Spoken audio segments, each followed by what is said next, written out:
Psychology of Money by Morgan Housel. Have you ever wondered why two people can earn the same amount of money yet end up with completely different financial outcomes? One builds quiet wealth and lives in peace.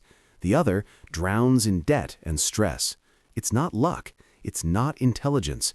It's something far deeper, something hidden in plain sight, their psychology.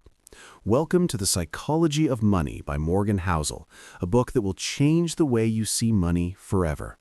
Most people believe money is about numbers, income, budgets, investment returns, spreadsheets. But Housel shows us something revolutionary.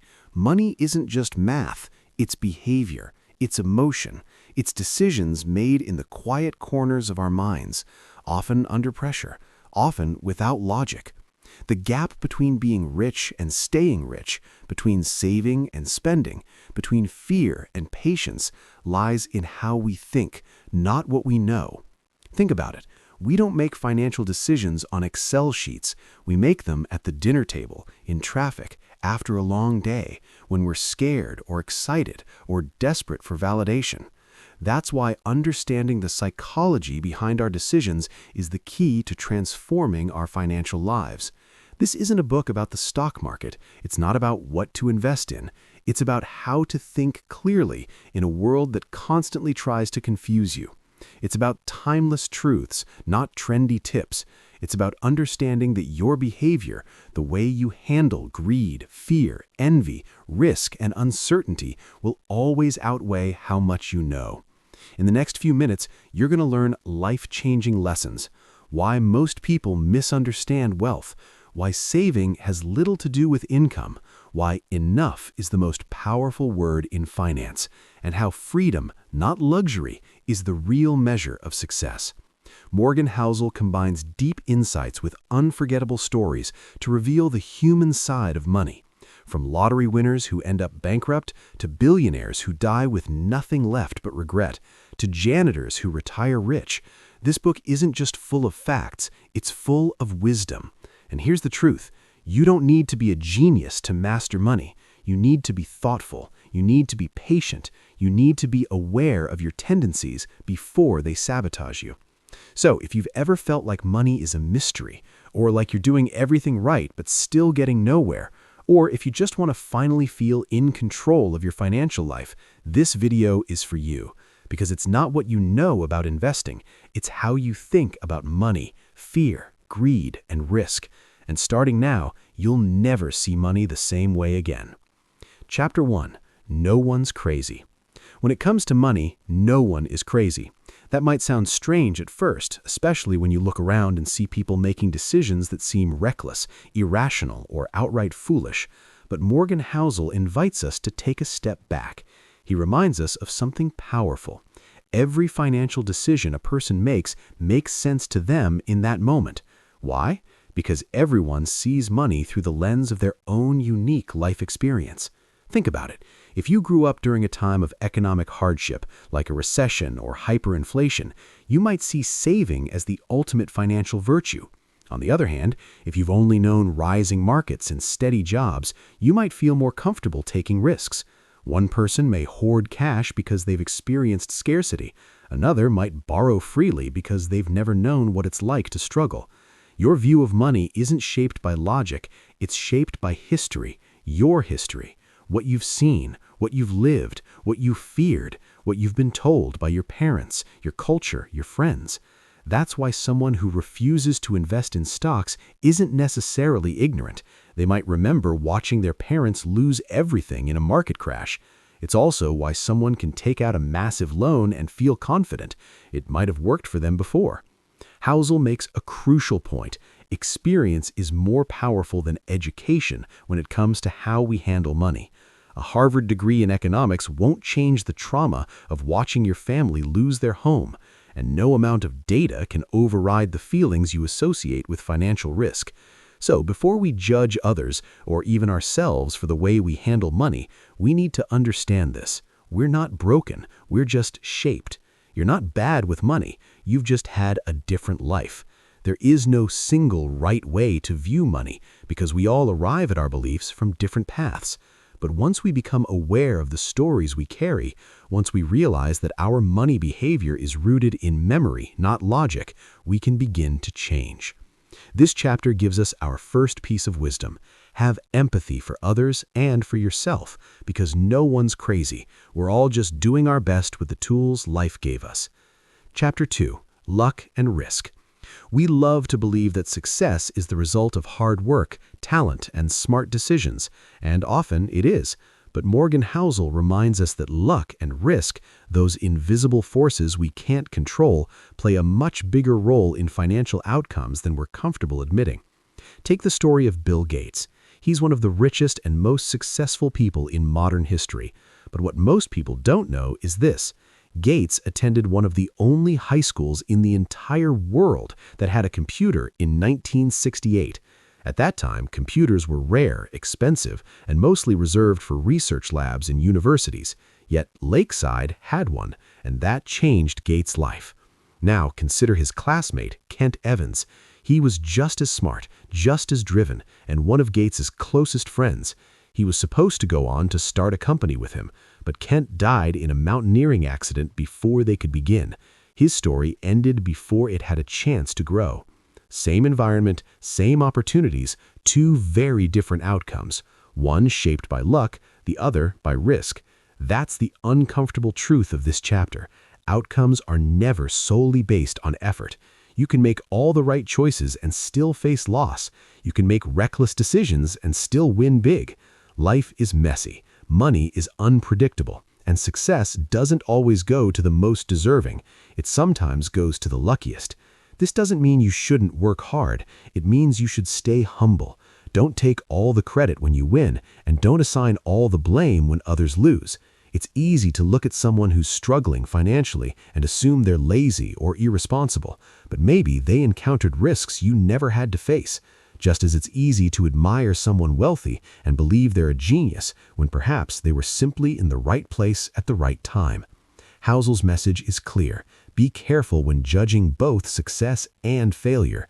Luck and risk are siblings. They're unpredictable, invisible, and often misunderstood.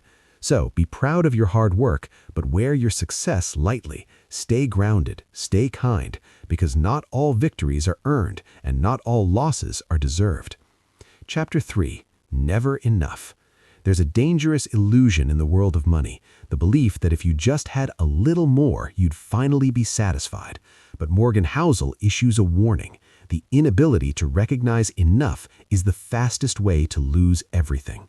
There's a difference between being rich and being wealthy. Rich is loud. It's flashy cars, big houses, and expensive vacations. Wealth is quiet.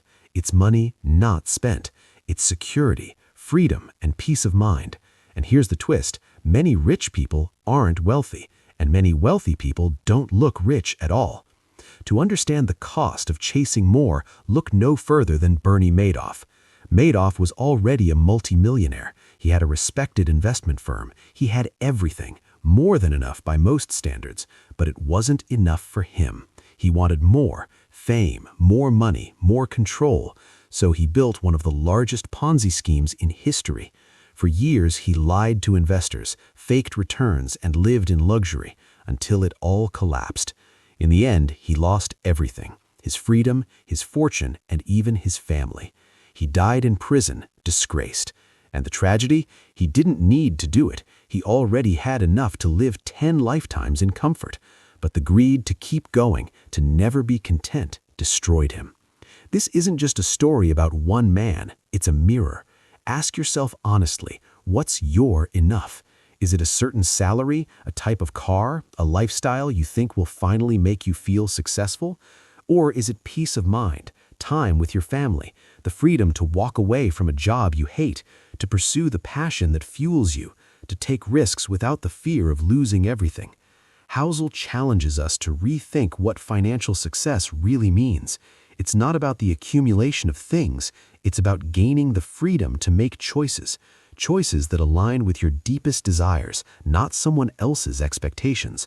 Money then becomes a tool for a life that feels purposeful and fulfilling. The ultimate wealth isn't owning the most toys, it's owning your time, the freedom to decide how you spend each day.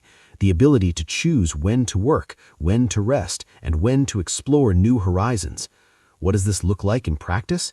It means designing your life so that you're not shackled by debt, job obligations, or the need to constantly hustle. It means having enough saved up or invested that you can step away from the grind without worrying about where your next paycheck will come from. Real wealth, according to Housel, is freedom, the freedom to live life on your own terms. And if you want to build real wealth, focus on purchasing freedom, not just things. Because once you realize that time and autonomy are the most precious assets you can own, everything else falls into place. So, what would you do with your freedom? The answer to that question holds the key to how you'll define your wealth. Chapter 8. Man in the Car Paradox. We often think that the things we own will impress others, whether it's a flashy car, an expensive watch, or a luxurious house. But more, You don't want to be paralyzed by fear of the unknown, but you also don't want to bet everything on the idea that the future will unfold exactly as you expect. So as you go about building your financial future, remember this. Leave room for error. Build flexibility into your plans. Prepare for the unexpected, and remember that a little extra safety margin will help you weather the inevitable storms that life will throw your way. Because in the end, the unknown future is far less daunting when you've given yourself the cushion to navigate it confidently. Chapter 14. You'll change. One of the most important truths about life and wealth building is that you will change, and so will your goals.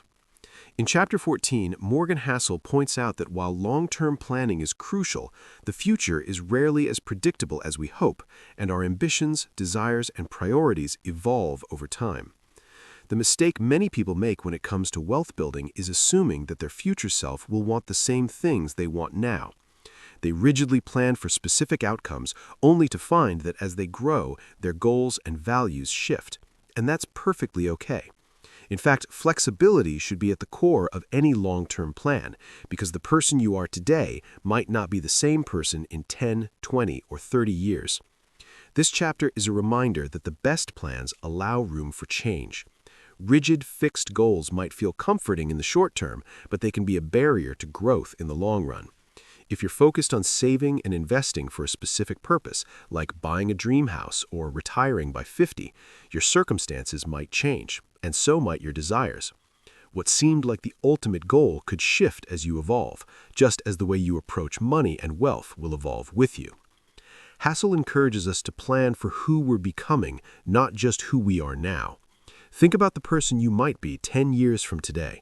What will you value then? What will your life look like? Instead of committing to one rigid future, give yourself the freedom to change direction as your life unfolds. This allows you to embrace new opportunities and goals that align with your future self. We often forget that wealth building isn't a one-time destination, it's a lifelong journey. Your financial strategy should evolve as you do. Planning for flexibility rather than a fixed outcome helps you stay aligned with your changing goals, desires, and values. It gives you the freedom to pivot when needed and adjust to life's surprises. The message here is clear. Your long-term goals should not be set in stone. Allow space for growth, for new priorities, and for the inevitable changes that will shape your life. By planning for who you're becoming, you ensure that your wealth-building strategy stays relevant, fulfilling, and true to your evolving vision of success. Chapter 15. Nothing's free. In Chapter 15, Morgan Housel confronts a harsh reality that many people overlook in their pursuit of wealth. Nothing is free. Every decision we make, especially when it comes to money, comes with a price. The price of wealth isn't just financial, it often involves volatility, uncertainty, and stress. These are the costs that come with trying to build and maintain wealth, and it's essential to understand what you're truly signing up for. When you invest your money or take on financial risks, there's an inherent price to pay: market volatility. Stock prices fluctuate, markets rise and fall, and there's no guarantee of returns. While you can make smart decisions and employ strategies that minimize risk, uncertainty is always present. This unpredictability can be stressful. It creates moments of doubt, fear, and second-guessing. In short, wealth comes at the cost of emotional strain. Are you prepared to handle this? But there's another layer to the price of wealth: the emotional toll. As Hassel points out, chasing wealth requires a certain mindset, one that involves delayed gratification, the risk of failure, and the psychological burden of wondering whether all the sacrifices are worth it. The higher the potential rewards, the greater the emotional strain that can come with pursuing them. The constant worry, the market crashes, the uncertainty about the future, it's all part of the equation. We need to ask ourselves, are we willing to pay the emotional price for wealth? If you want financial freedom, if you want to build wealth, are you ready to manage the stress that comes with it? Are you prepared to weather the emotional roller coaster that accompanies risk-taking and market downturns? Hassel emphasizes that wealth isn't just about accumulating assets, it's about being comfortable with the emotional cost that accompanies the pursuit of financial success. This doesn't mean wealth building is inherently bad, but it does mean that we need to weigh the emotional toll it can take and decide if it aligns with our values and mental well-being. Ultimately, the price of wealth is one you must be willing to pay. It's not just the financial cost, it's the emotional cost as well. Understanding this reality helps you approach wealth building with a more balanced perspective, ensuring that you're not just pursuing wealth for its own sake, but doing so in a way that fits your life goals and emotional capacity.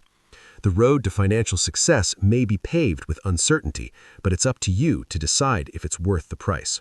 Chapter 16. You and Me. In Chapter 16, Morgan Housel delivers a critical lesson that many investors overlook. One investor's strategy can be another's nightmare. What works for one person may not work for you, and that's perfectly okay. The key is to recognize that there is no universal formula for success in investing.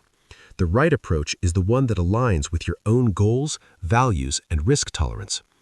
In investing, it's tempting to look at the success of others and assume that their strategies will work for you too.